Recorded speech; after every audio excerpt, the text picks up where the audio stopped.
Bismillahirrahmanirrahim. Assalamualaikum warahmatullahi wabarakatuh. Jumpa lagi di channel YouTube Rivanesta. Masih di sudut edukasi, belajar mudah dan menyenangkan. Bagaimana kabar adik-adik hari ini sekalian? Semoga dalam kondisi sehat ya, khususnya untuk siswa-siswi kelas 4. Karena pastinya dengan keadaan yang sehat kita bisa melakukan berbagai kegiatan yang kita inginkan.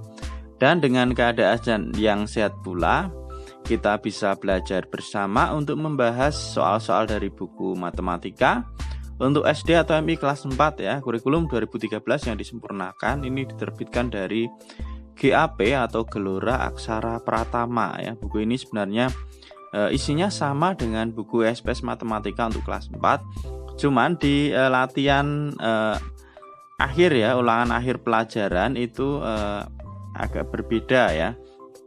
Kalau di SPS itu ada soal pilihan ganda, kemudian bagian B dan bagian C. Kalau ini soalnya adalah isian semua. Coba kita lihat di sini ya adik-adik.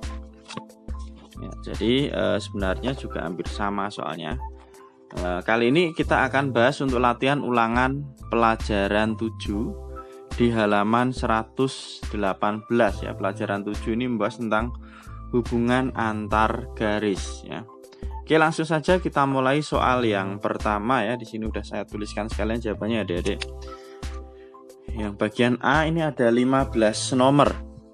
Nomor 1. Gambar berikut merupakan jawabannya adalah ruas garis ya. Ingat ya adik-adik, bedanya antara ruas garis, kemudian garis atau garis lurus dan sinar garis ya. Jadi kalau ruas garis itu dimulai dari suatu titik dan diakhiri dengan sebuah titik ya. Jadi terhingga ya, kalau ruas garis itu terhingga. Saya lipat terlebih dahulu biar lebih jelas ya. Oke adik-adik, seperti ini lah. Ini adalah ruas garis, jadi dimulai titik dan diakhiri titik. Kemudian selanjutnya soal nomor 2. Gambar berikut merupakan, lah ini dinamakan garis lurus AB ya, karena ada namanya ya AB. Jadi dia tak terhingga baik ke kanan ataupun ke kirinya ya. Ditandai dengan tanda panah, ini namanya garis lurus atau garis ya. Dinamakan garis AB. Kemudian yang nomor 3, gambar berikut merupakan, lah kalau ini namanya sinar garis ya. Kalau tadi ruas garis, kalau ini namanya sinar garis, ini garis ya. Jadi yang membedakan adalah kalau ruas garis itu terhingga, kalau garis lurus atau garis itu dia tak terhingga baik ke kanan dan ke kiri. Sedangkan kalau sinar garis itu adalah dimulai dari suatu titik dan sampai tak terhingga ya. Ini satunya awal, yang satunya nah ini ya. Jadi untuk yang nomor 3 jawabannya adalah sinar garis KL karena dikasih Anda. Lanjut ke nomor 3. Garis vertikal ya, perhatikan gambar berikut. Garis vertikal ditunjukkan oleh huruf, jawabannya adalah huruf B. Ini namanya garis vertikal atau garis tegak ya adik-adik.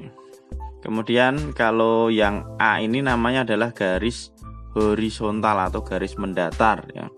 Ini namanya garis horizontal, ini namanya garis vertikal. Lanjut ke nomor 5. Hubungan dua garis berikut adalah, ini jawabannya adalah berpotongan ya, di satu titik ya.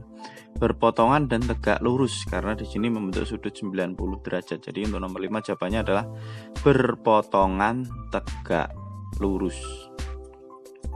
Lanjut ke nomor berikutnya, nomor 6 ya.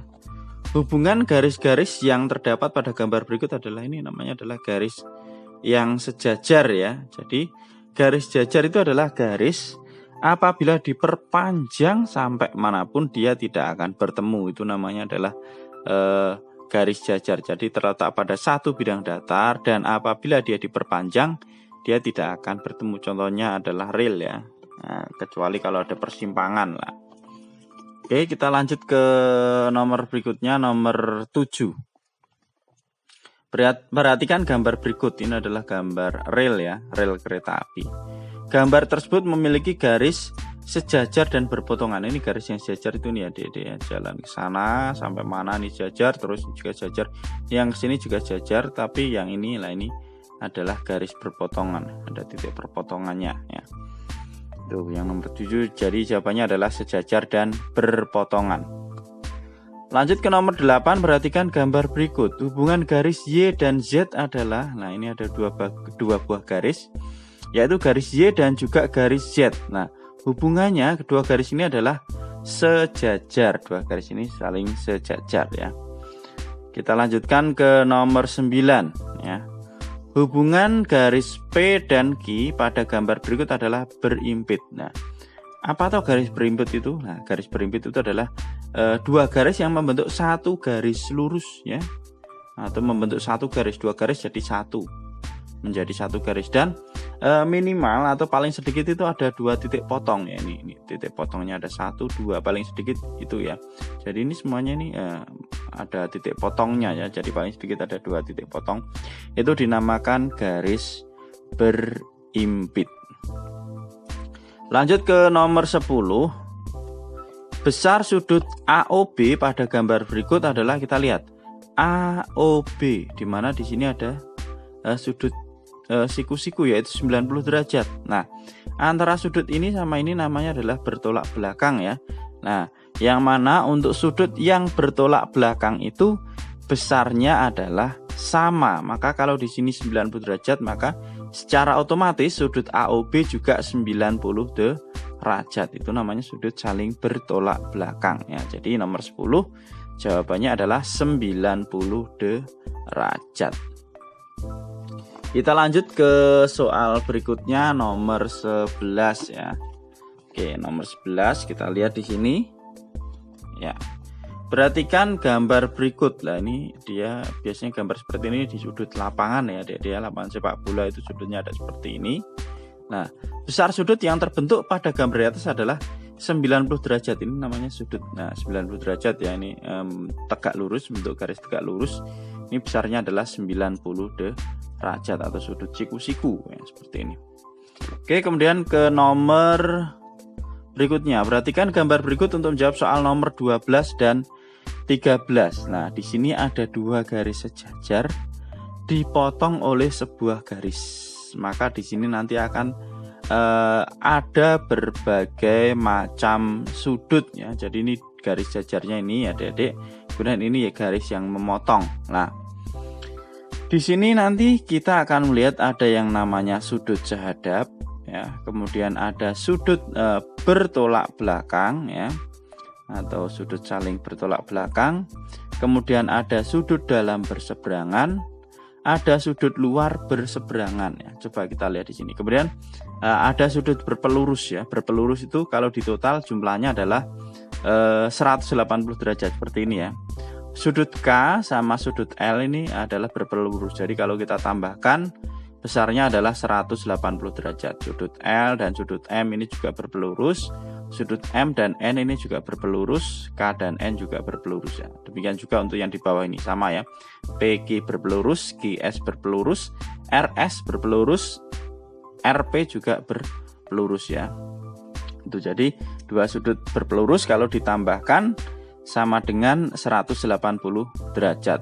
Kemudian ada yang namanya sudut sehadap ya. Kalau sudut sehadap itu besarnya juga sama.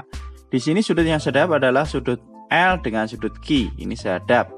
Ya, kemudian sudut K dengan sudut P. Ini juga sehadap ya. KL, kemudian sudut M.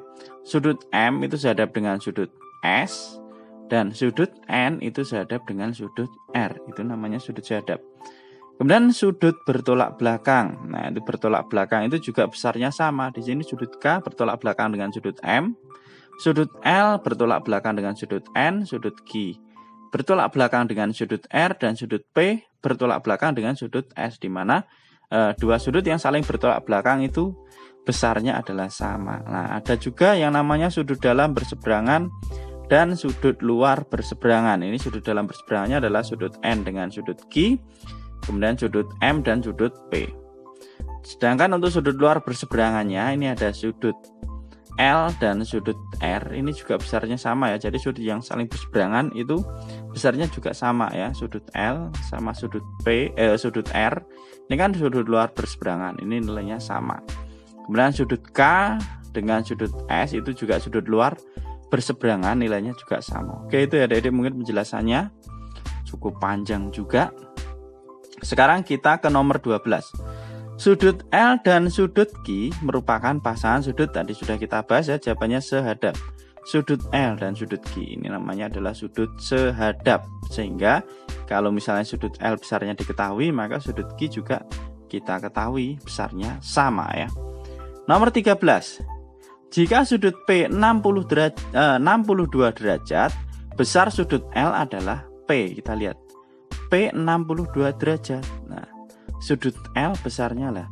Untuk mencari besar sudut L itu besarnya sama dengan sudut Q ya, karena dia sehadap. Maka kita cari besar sudut Q. Caranya gimana? P dan Q saling berpelurus ya.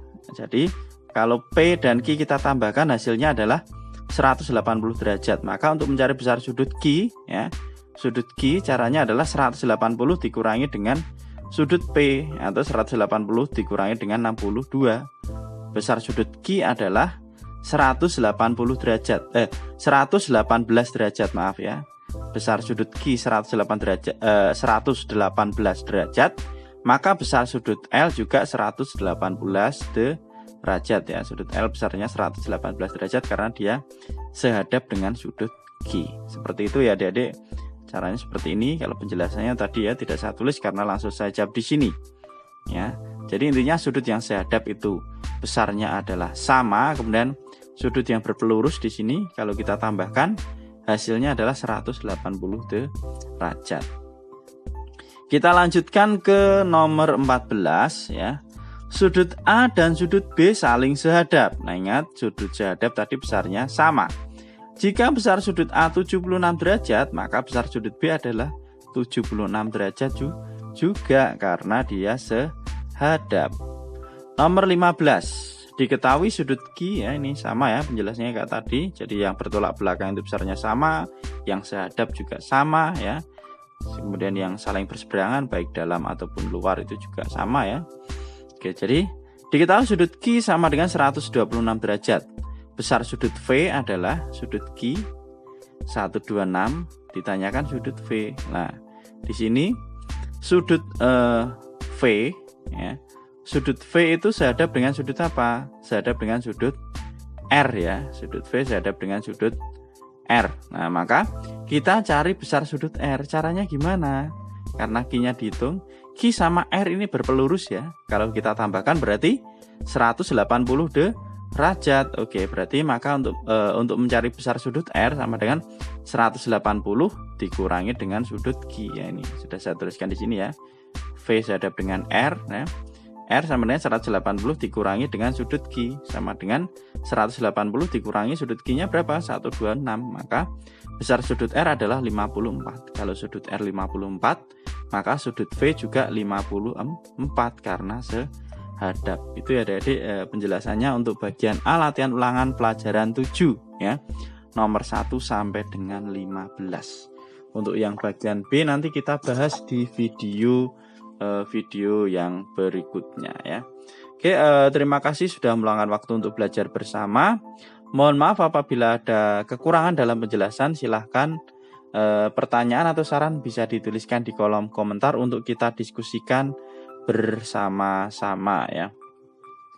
Jangan lupa untuk selalu berdoa agar diberikan kemudahan dan kelancaran ya. Dan di sini nanti juga akan saya buatkan playlist ya. Playlistnya adalah GAP Matematika kelas 4. Silahkan nanti mungkin kalau ada yang ingin dibahas lagi. Jadi rencananya ini juga akan saya bahas, tapi yang latihan ulangan pelajaran saja ya di akhir pelajaran ya, karena yang latihannya itu sama persis dengan di ESPS Matematika kelas 4. Oke, sekali lagi terima kasih dan mohon maaf saya akhiri. Assalamualaikum warahmatullahi wabarakatuh.